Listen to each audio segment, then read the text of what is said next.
अध्यक्ष महोदय,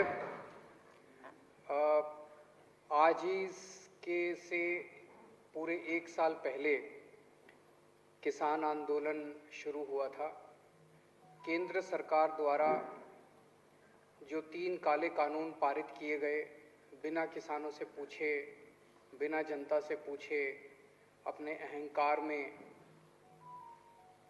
लोकसभा और राज्यसभा के अंदर जो इनका बहुमत है, लोकसभा में बहुमत है, राज्यसभा में भी काफ़ी सीट है, उसका जो इनका अहंकार है कि हम तो कुछ भी पास करा लेंगे, उस अहंकार के रहते जो इन्होंने ये काले कानून पास किए,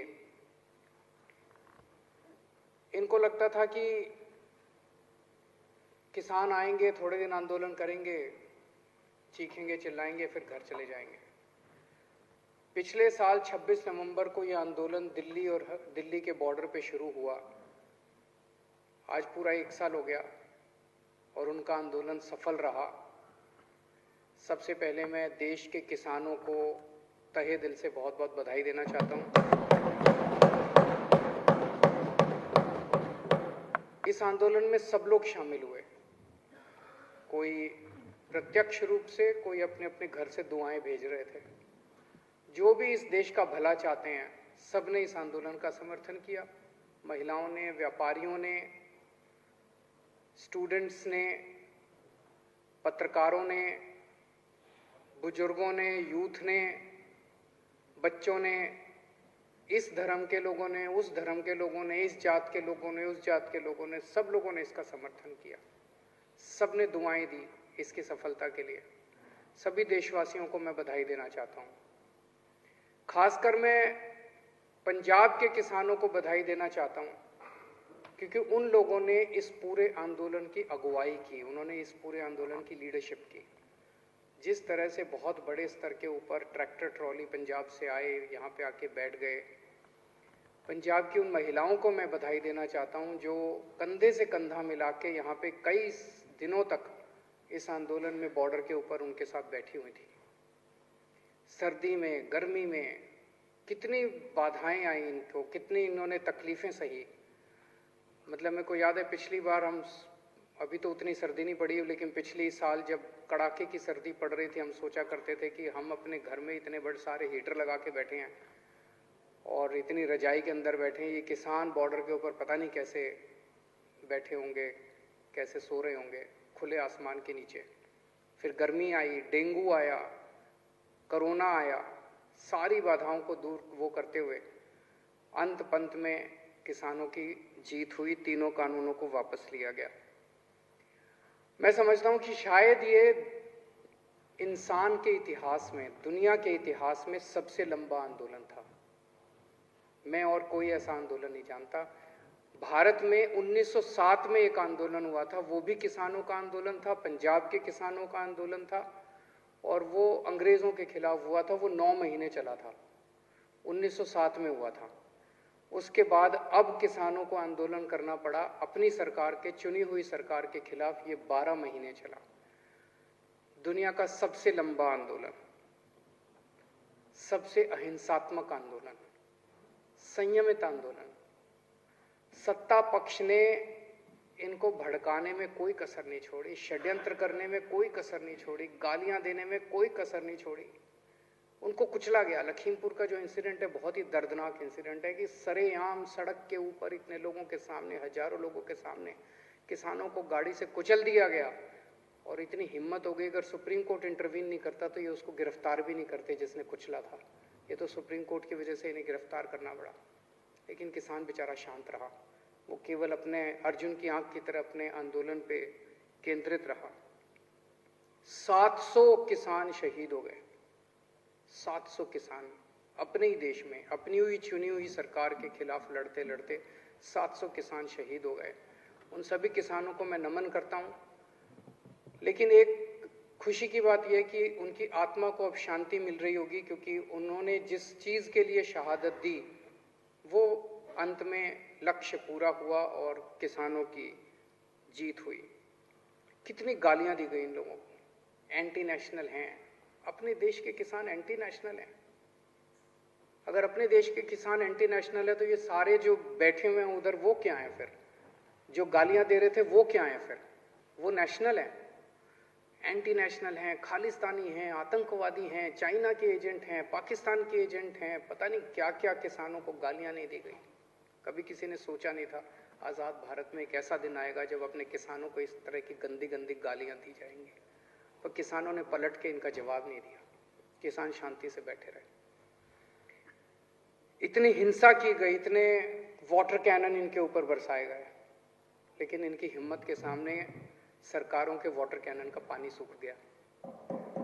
इनकी कीलें, सड़क के ऊपर कीलें ठोकी गई, लेकिन इनकी हिम्मत के सामने सरकार की कीलें भी पिघल गई। बैरियर लगाए गए, सब किया गया इनको, लेकिन इनकी हिम्मत नहीं तोड़ पाई ये सरकार। और अंत पंत में इस सरकार को झुकना पड़ा, इनके अहंकार को तोड़ दिया इन किसानों ने। जिस तरह से आज़ादी की लड़ाई लड़ी गई थी, ये किसी आज़ादी की लड़ाई से कम नहीं था। सबसे बड़ी बात ये हुई कि ये किसानों की जीत नहीं है, ये जनतंत्र की जीत है, भारत की जीत है। इस देश के अंदर जो पिछले कुछ सालों से लोगों का डेमोक्रेसी के ऊपर से भरोसा उठता जा रहा था कि यार इस देश के अंदर तो कुछ चलता ही नहीं है, इनकी मेजॉरिटी आ गई, ये कुछ भी कर लेते हैं, किसी के खिलाफ भी ये करते हैं, वो करते हैं, रेड मारते हैं, लोगों को तंग करते हैं, डेमोक्रेसी तो बची ही नहीं देश के अंदर। ऐसा इनको भी लगता है। इनसे जब प्राइवेट में बात करो ये भी बहुत दुखी हैं, ये भी सारे बहुत दुखी हैं वो, लेकिन ऊपर से ऑर्डर आते हैं कि भाई यहाँ पे जो ज़्यादा तेज बोलेगा उसको पद मिलेगा। तो इनकी मजबूरी है, पर ये हैं सारे अपने ही, दिल से ये सारे अपने साथ हैं। सो जनतंत्र की जीत हुई है, जनतंत्र में लोगों का भरोसा बढ़ा है बहुत ज़्यादा। ये एक तरह से हवन था, उस हवन में हम सब लोगों ने भी अपनी तरफ से एक चम्मच घी का डाला। जब हमारे को फाइल आई हमारे पास कि किसान आ रहे हैं, पंजाब से चल पड़े हैं, बॉर्डर पे पहुंचने वाले हैं, उन किसानों के लिए स्टेडियम्स को जेल बनाया जाएगा, तो मेरे को अपने अन्ना आंदोलन के दिन याद आ गया। उस टाइम हमें भी जेलों में रखा गया था, इन्हीं स्टेडियम्स के अंदर हम भी रहे हैं, हमने भी रातें काटी हैं इन्हीं स्टेडियम्स के अंदर। तो मैं समझ गया कि ये स्टेडियम के अंदर इनको पटक देंगे सबको, किसानों को, और आंदोलन खत्म। फिर तुम स्टेडियम में बैठे रहो, जितने भी दिन बैठना है तुम करते रहो। तो हमने मंजूरी नहीं दी, बहुत नाराज हुई केंद्र सरकार, बहुत नाराज हुई। वैसे ही बहुत तंग करते हैं, मैंने सोचा और थोड़ा तंग कर लेंगे, क्या फ़र्क पड़ता है। तो बहुत नाराज हुए। बॉर्डर के ऊपर जितनी ज़रूरत पड़ी, जब जब ज़रूरत पड़ी, पानी की, खाने की, टॉयलेट्स की, हमने पूरी मदद की किसानों की। तो हमने अपनी तरफ से जो भी हो सकता था पूरा किसानों की मदद की। एक चीज़ मैं देख रहा हूँ, मतलब बेशर्मी की भी हद होती है। जब ये 3 काले कानून लाए गए तो भाजपा वालों ने चारों तरफ वाह क्या मास्टर स्ट्रोक है, और जब ये तीनों कानून वापस लिए गए तो बोले वाह क्या मास्टर स्ट्रोक है।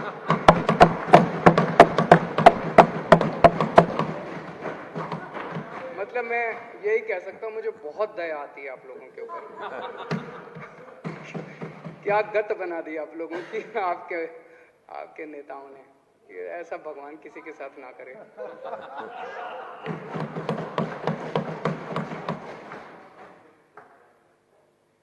किसानों की जो मांगे हैं, अभी जो पेंडिंग मांगे हैं, हम उनका पूरा समर्थन करते हैं। टेनी साहब को तुरंत केंद्रीय मंत्रिमंडल से बर्खास्त किया जाना चाहिए। मुझे नहीं पता कि केंद्र सरकार की क्या मजबूरी है, कुछ तो मजबूरी होगी जो उस एक आदमी का बोझ लेके केंद्र सरकार अपने कंधे पे ढो रही है। क्यों नहीं उसको हटा देते? मुझे नहीं पता कि उनकी क्या मजबूरी है, कुछ मजबूरी होगी जरूर, लेकिन पूरा देश मांग करता है कि ऐसे व्यक्ति को तुरंत बर्खास्त किया जाए।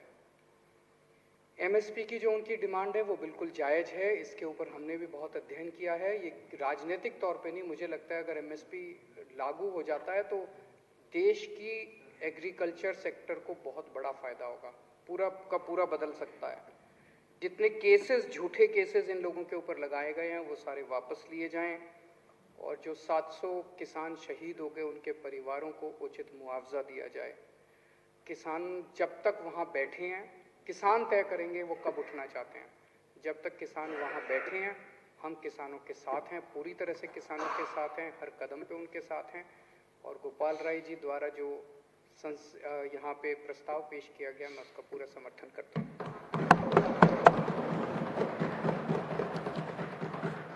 अब माननीय विकास मंत्री श्री गोपाल राय जी चर्चा का उत्तर देंगे और संकल्प को पारित करने